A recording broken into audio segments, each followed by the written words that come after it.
अस्सलाम वालेकुम, नमस्कार, सत श्री अकाल एंड गुड इवनिंग। मैं हूं आरज़ू काज़मी और आप देख रहे हैं पॉइंट ऑफ व्यू। हमें जी जॉइन किया है आदिति त्यागी ने। सब आदिति को जानते हैं, टीवी एंकर भी हैं, जर्नलिस्ट भी हैं, यूट्यूब चैनल भी चलाती हैं। बहुत शुक्रिया आदिति कि आज आप आई हैं। Thank you so much. Thank you so much Aarzoo for having me. Thank you, नमस्कार आपको भी। और सबसे पहले आपको 15 अगस्त की मुबारकबाद। और हम आपसे ये भी सुनना चाहेंगे, समझना चाहेंगे कि कैसा अब लगता है बचपन का जो हम एक इंडिपेंडेंस डे मनाया जाता था उधर से लेकर और अभी एज अ टीवी एंकर के स्टेटस तक आते आते क्या कुछ चेंज आपने हिंदुस्तान में देखा या सेलिब्रेशन में देखा? आरजू जब छोटी थी तो इतना टेक्नोलॉजी का पेनिट्रेशन नहीं था, सोशल मीडिया नहीं था। और क्योंकि आपने मुझसे मेरा बचपन पूछा है तो मुझे याद है मैं जिस ब्लॉक में रहती थी, जिस कॉलोनी में रहती थी, तो वहाँ पर सुबह फंक्शन हुआ करता था और कल्चरल प्रोग्राम हुआ करता था और उसके बाद टॉफीज बांटी जाती थी। तो एक बच्चे के तौर पर वो मेरे लिए कुछ ऐसा होता था, और सिर्फ मैं नहीं, मेरे भाई के लिए भी और जो हमारे फ्रेंड्स होते थे हम सब के लिए। तो दो मैसेजेस होते थे, एक तो होती थी कि एक साथ सब लोगों का इस तरह से आना, और दूसरा वो कल्चरल प्रोग्राम देखना और ये जानने और समझने की कोशिश करना कि जब वो ध्वजारोहण होता था, तिरंगे को फहराया जाता था, राष्ट्रगान हम गाते थे, तब समझ आता था कि हमारा नेशनल डे है। और फिर ग्रेजुअली जब आप बड़े होते जाते हैं तो आपको उस दिन की अहमियत भी समझ आती है, क्योंकि आपको ये बताया जाता है कि इस दिन हमारा देश जो था वो आज़ाद हुआ, उसने जो बेड़ियाँ थी वो तोड़ दी।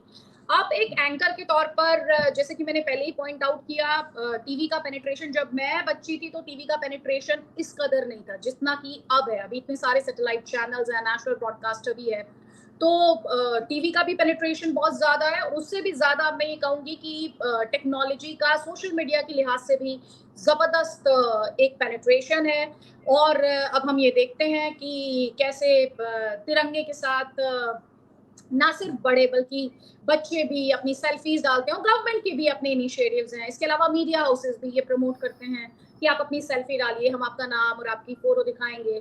लेकिन ये टेक्नोलॉजी का पेनिट्रेशन, लेकिन इमोशन मुझे नहीं लगता चेंज हुआ है। और बल्कि मुझे कहना चाहिए, जिस तरह से इंडिया ने मेरे बचपन से और अब तक की जर्नी की अगर मैं खास तौर पर बात करूं, तो भारत को दुनिया के सबसे बड़े लोकतंत्र के तौर पर देखना, भारत को दुनिया की 5वीं बड़ी इकोनॉमी के तौर पर देखना, और वो भी यूके को डिस्प्लेस करके, जिन्होंने हमें हमारे ऊपर इतने लंबे अरसे तक 200 सालों तक का हमने विदेशी शासन देखा। तो 5वीं बड़ी इकोनॉमी के तौर पर खुद को देखना, और इसके अलावा जो हमारे वैल्यूज़ हैं, जिसमें हम वसुधैव कुटुंबकम की बात करते हैं, जिसमें हम कहते हैं कि पूरी जो धरती है वो हमारे लिए एक फैमिली जैसी है। तो जो हमारी फिलॉसफी है, हार्ड पावर मिलिट्री के लिहाज से, हमारे डिफेंस फोर्सेस के लिहाज से, हमारे फोर्सेस में आपके देश के लोग उसके बारे में बात करते हुए ज़्यादा अच्छे लगते हैं, क्योंकि मुझे कुछ बताने की ज़रूरत नहीं है, उनकी कामयाबी अपने आप में सब कुछ कह देती है। तो मैं तो बहुत छोटी हूँ उनकी कामयाबी के बारे में कुछ भी बोलने के लिए। और फिर इसके अलावा जो इंडिया की सॉफ्ट पावर है, क्योंकि जोसेफ नायब जैसे थिंकर, जब वो ये कहते थे कि सॉफ्ट पावर और हार्ड पावर, मैं इसमें इस प्रिंसिपल में बहुत यकीन रखती हूँ। तो इंडिया मिलिटरीली भी ग्रो किया है, एक दुनिया का सबसे बड़ा लोकतंत्र होने के बावजूद, और इंडिया सॉफ्ट पावर में भी इंडिया का जो इन्फ्लुएंस है वो दुनिया नकार नहीं सकती, उसे एडमिट करना पड़ता है। चाहे फिर वो हमारा बॉलीवुड हो, चाहे वो हमारा योगा हो, चाहे वो हमारी स्पिरिचुअलिटी हो, आध्यात्मिकता हो, हमारे जो हमारे रिलीजियस सेंटर्स हैं, चाहे फिर वो हो, या फिर हमारी जो डाइवर्सिटी है। मुझे पता है बीते सालों में जो आपके जो फॉलोअर्स होंगे, सब्सक्राइबर्स होंगे, इस वीडियो को देख रहे होंगे, तो वो कह रहे होंगे कि इंडिया को उसकी डाइवर्सिटी के लिए ही क्वेश्चन किया गया है और तरह तरह का नैरेटिव सेट करने की कोशिश की गई है। लेकिन मुझे लगता है भारत ने, मैं नहीं कहती हम परफेक्ट है, लेकिन हम ग्रो कर रहे हैं, जो कि बहुत इंपॉर्टेंट होता है किसी भी देश के लिए। हम वर्ल्ड ऑर्डर में ग्रो कर रहे हैं, हम अपने इन्फ्लुएंस में ग्रो कर रहे हैं। और सबसे बड़ी बात जो मुझे लगता है, जो हमारे इन्फ्लुएंस को, हमारे प्रभाव को और हमारे आधार को एक बहुत ठोस बल देती है, वो ये है कि हम एक यंग कंट्री हैं, युवा कंट्री हैं, और जो एक बड़ी मार्केट दुनिया भर को भारत में दिखाई देती है। तो जो एक ज़माना था जब पॉपुलेशन को किसी भी देश के अगेंस्ट होल्ड किया जाता था, लेकिन मैं हमेशा से मानती हूँ कि भारत की जो पॉपुलेशन है, जो संख्या है, वो भारत की ताकत है। और दुनिया भर जो है, दुनिया भर के जो देश हैं वो उसके अंदर एक मार्केट खोजते हैं, एक बाजार खोजते हैं, वो उसे टैप करना चाहते हैं। तो ये बदलाव मैं कहूँगी मेरे बचपन से मैंने अब तक देखा, और मैं 90s का दौर नहीं भूल सकती जब मैं बच्चे से बड़ी हो रही थी। तो मुझे 2 बातें याद है आरज़ू, और इससे आपके दर्शकों को भी पर्सपेक्टिव मिलेगा, और जो शायद उस एज ग्रुप में होंगे वो इससे कनेक्ट भी कर पाएँगे कि एक तो भारत ने अपने दरवाजे खोले 90s में, और दूसरा सचिन तेंदुलकर, जिनके थ्रू हर भारतीय अपने सपनों को जीता था, और वो एक तरह से पूरे देश की उम्मीदों को अपने शोल्डर्स पर कैरी करते थे। वहाँ से अब नीरज चोपड़ा, पीवी सिंधु, ओलंपिक्स में भारत की हॉकी टीम, भारत की क्रिकेट टीम के बारे में मुझे कुछ कहने की ज़रूरत ही नहीं है।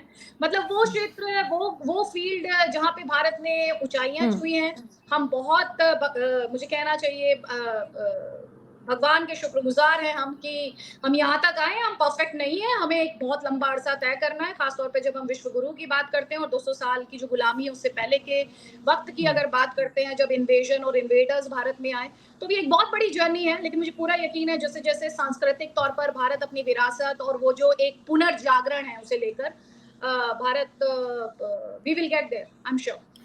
बिल्कुल ऐसा ही है, लेकिन इससे पहले कि मैं नेक्स्ट क्वेश्चन की तरफ चलूं, मैं आपसे ज़रूर कहूंगी कि आपका ड्रेस बहुत खूबसूरत लग रहा है, और बिल्कुल जैसे फ्लैग है भारत का, वही सब कलर्स हैं, बहुत अच्छा लग रहा है। और मैं नेक्स्ट क्वेश्चन में अब्दू, ये मैं आपके करना दर्शकों को चाहूँ। ये बताना चाहती हूँ, एक छोटी-सी बात जी है, आई एम सॉरी जी आई जी, am no interrupting no you.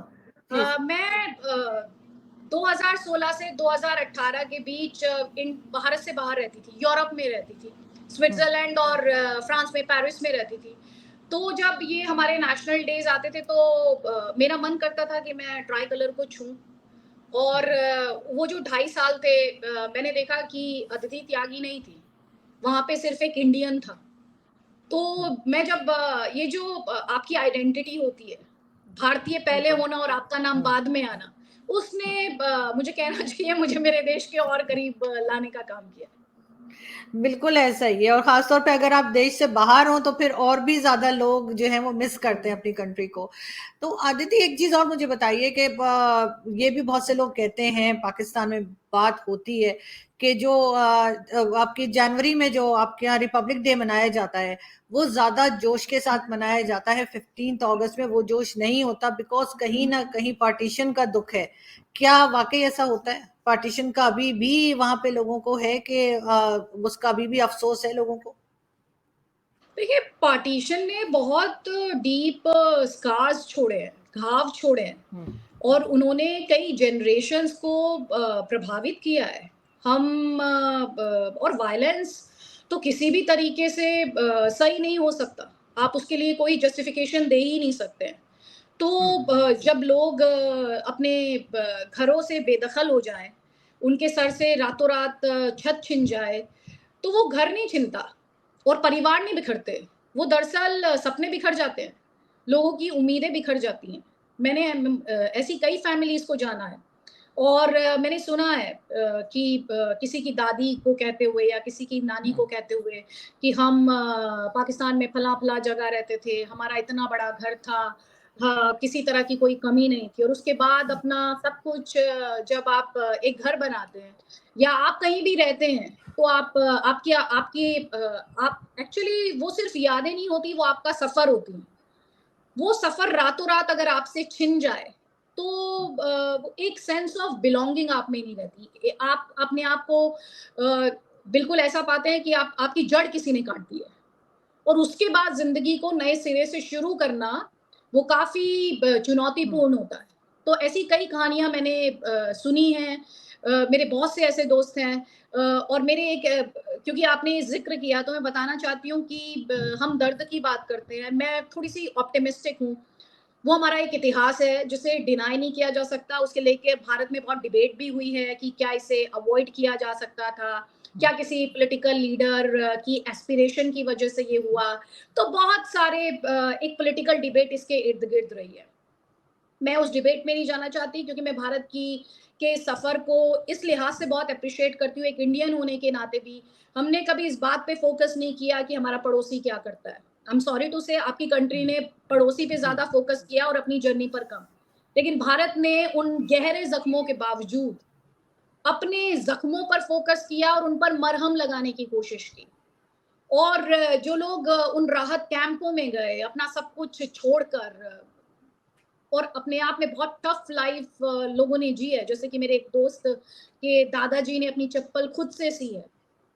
और एक सिर से छत नहीं जाती। मैं हमेशा ये बोलती हूँ, उम्मीदें टूटना एक बड़ा झटका होता है किसी के लिए, और लाइफ में वापस उस मोटिवेशन को पाना, तो वो हमारी साइड पे उन बुजुर्गों ने, जो हमारे से पहले वाली जनरेशंस हैं, उन्होंने किया, अपना सब कुछ लगाया, अपना ताकत लगा दी, उम्मीदें नहीं खोई, और टूटी हुई उम्मीदों को फिर से उम्मीद में बदला। जोश मैं नहीं मानती कि 15 अगस्त को कम और 26 जनवरी को ज्यादा होता है। मुझे लगता है दोनों दिन जोश, उत्साह और एनर्जी में किसी तरह की कमी नहीं होती है। और भारत प्राउडली अपने रिपब्लिक डे को भी सेलिब्रेट करता है, जब हमारे कॉन्स्टिट्यूशन को लागू किया गया, जो कि हम बहुत प्राउडली, मेरे जैसे लोग उसके बारे में बात करते हैं कि जो शायद आपके यहाँ होता है और हमारे यहाँ नहीं हो पाया, उसमें हमारे कॉन्स्टिट्यूशन का, हमारे जो फोर फादर्स थे, उनका रोल बहुत बड़ा है। और इसका क्रेडिट मैं उन्हें देती हूँ कि हमारे यहाँ हर किसी की बाउंड्रीज, हर किसी की लिमिट्स को एक तरीके से वेल डिफाइन कर दिया गया। और जो हमारी जुडिशरी है, उसने अपनी इंडिपेंडेंस को, अपनी जो उसको जो काम दिया गया था कॉन्स्टिट्यूशन, और हमारे व्हाटएवर सेड एंड डन, हमारे इंस्टीट्यूशंस ने उस बाउंड्री को रिस्पेक्ट किया।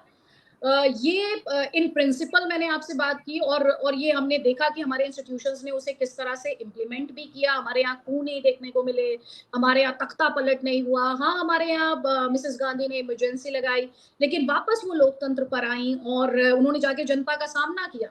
गलती सबसे होती है, लेकिन उनसे भी गलती हुई, लेकिन उन्होंने जाके जनता का सामना किया। जनता को जो उन्हें सबक सिखाना था, जनता ने उन्हें वो सबक भी सिखाया, और फिर जनता को जब उन्हें माफ करना था, तो जनता ने उन्हें माफ भी किया। तो हमारे यहाँ मुझे कहना चाहिए, हमारे कॉन्स्टिट्यूशन ने जो बाउंड्रीज डिफाइन की, हमारे इंस्टीट्यूशंस ने, हमारे लीडर्स ने उन्हें रिस्पेक्ट किया, हमारी फौज ने, हमारे जो डिफेंस फोर्सेस हैं, उन्हें अपने शौर्य में उनके कोई कमी नहीं है। जो अभी आपने कहा कि जोश की डिफरेंस होता है, मुझे नहीं लगता। हमारे यहाँ जोश भी है, एनर्जी भी है, और एक जो संयम की हमारी फिलॉसफी है, हमारे यहाँ वो भी है। तो मैं ये तो नहीं मानती हूँ, वो शायद लोगों को इसलिए लगता है कि एक स्पेक्टिकल देखने को मिलता है। हमारी 26 जनवरी को एक परेड होती है, जिसमें कि भारत अपनी पूरे जो डिफेंस कैपेबिलिटीज है, उसकी एक ट्रेलर पेश करने की कोशिश करता है। कल्चरल प्रोग्राम्स होते हैं, लेकिन रेड फोर्ट, उसकी प्राचीर से जब इंडियन प्राइम मिनिस्टर पूरे देश को संबोधित करते हैं, मुझे नहीं लगता। दो अलग अलग सेरेमनीज हैं, उनमें हमें ज्यादा जोश या कम जोश देखना चाहिए, क्योंकि एक इंडियन ऐसा नहीं महसूस करता।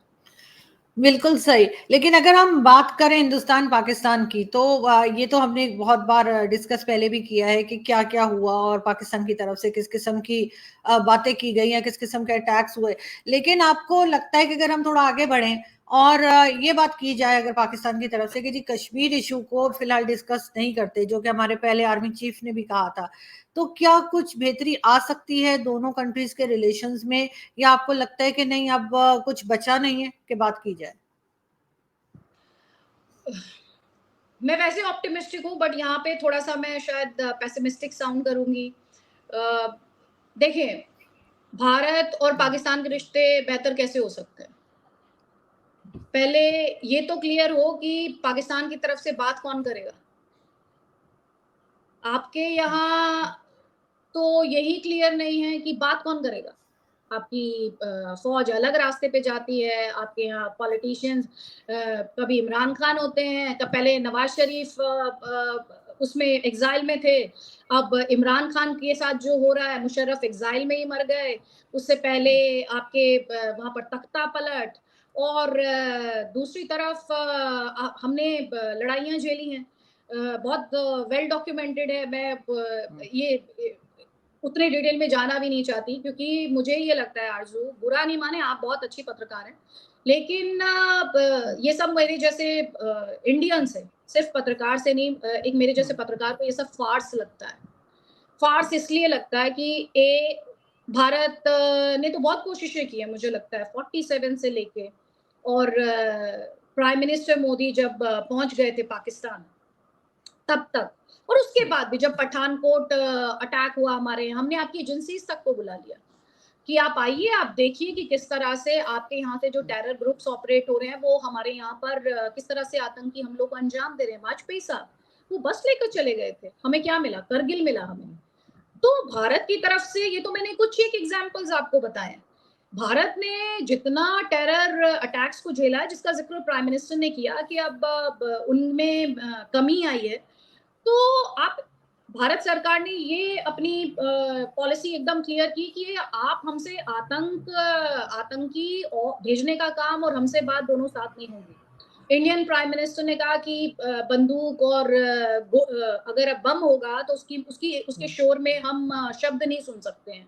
तो बात और टेरर साथ नहीं चलेगा, ये इंडियन गवर्नमेंट ने अपनी पॉलिसी में क्लियर किया। लेकिन मुझे ये सब कुछ इसलिए फास्ट लगता है क्योंकि कश्मीर, आपने भी कश्मीर का जिक्र किया। Honestly I disagree with those जो ये कहते हैं कि कश्मीर को हम बैक बर्नर पे रख दें, क्योंकि कश्मीर से पाकिस्तान का कोई लेना देना ही नहीं है। महाराजा हरी सिंह ने माफ कीजिएगा, वो भारत के साथ इंस्ट्रूमेंट ऑफ एक्सेशन साइन किया। तो भारत का इंटीग्रल हिस्सा है कश्मीर, जम्मू कश्मीर, और भारत अब ये बात करता है कि पाकिस्तान के कब्जे वाला जो कश्मीर है वो हमें चाहिए, जिसपे पाकिस्तान कब्जा करके बैठा है। तो भारत की अगर कोई चीज मेरी अपनी है तो उसे मैं बैक बर्नर पर, अगर कोई कहे कि मैं तो इसे बैक बर्नर पर डाल दूंगा, वो कन्विंसिंग ही नहीं है, वो मुझे पर्सुएड ही नहीं करेगा, क्योंकि वो मेरा है, और जो मेरा है मैं उस पर अपना क्लेम नहीं छोड़ूंगी। तो टेरर आप करेंगे, टेररिस्ट ग्रुप्स आपके यहाँ से ऑपरेट होते हैं, यूएन में जब डेजिग्नेट किया जाता है टेररिस्ट को, तो चाइना की मदद से भले ही आप उन्हें बचाने में कामयाब हो जाते हो, लेकिन एफएटीएफ की आप ग्रे लिस्ट में रहे, वहां से जो दबाव आया, वहां से जो प्रेशर आया, आप पर ब्लैक लिस्ट होने का खतरा मंडरा रहा था, क्या वो सब कुछ छिपा हुआ है? मैंने फास्ट कहा आपसे थोड़ी देर पहले, अक्सर मेरे डिबेट में पैनलिस्ट आते हैं और वो कहते हैं देखिए हमारी फौज ने तो आपके साथ सीज फायर किया हुआ है। आपने सीज फायर इसलिए नहीं किया हुआ है क्योंकि आपको लगता है आपको शांति चाहिए, आपने सीज फायर इसलिए किया हुआ है क्योंकि आपके खुद के फौजी कहते हैं कि आपके पास असला नहीं है, आपके पास हथियार नहीं है, आपके पास इस समय इंडियन फोर्सेस से टकराने के लिए जो आपका एमिनिशन होना चाहिए उस तरह का नहीं है। इसके अलावा आप अपने डिफरेंट बॉर्डर्स पर चैलेंज फेस कर रहे हैं। तालिबान आपके लिए बिकॉज टीटीपी आपके लिए चैलेंज है, बिल्कुल अफगानिस्तान बॉर्डर इस वक्त काफी है जी। एग्जैक्टली आप अपने घर में बलूचिस्तान मूवमेंट फेस कर रहे हैं। तो आप, भारत को तो मैं इस बात के लिए क्रेडिट देती हूँ सिर्फ इसलिए नहीं कि वो मेरी कंट्री है, मेरी कंट्री तो है, हमने अपने शहीदों को कुर्बान होते हुए देखा, मेरे अपने घर में फौजी है, तो मैं बहुत इमोशनली भी इस बारे में फील करती हूँ। तो आपने, भारत को तो मैं इस बात का क्रेडिट देती हूँ कि भारत जब जानता है कि आप वीक हैं और आप खुद को शांति इसलिए नहीं चाहते क्योंकि आपको भारत की कोई चिंता है, आपको लोगों की कोई चिंता है, लेकिन ये जानते हुए भी कि आपको इसका फायदा हो रहा है, भारत आपको ये करने दे रहा है, तो ये क्रेडिट मैं भारत को देती हूँ।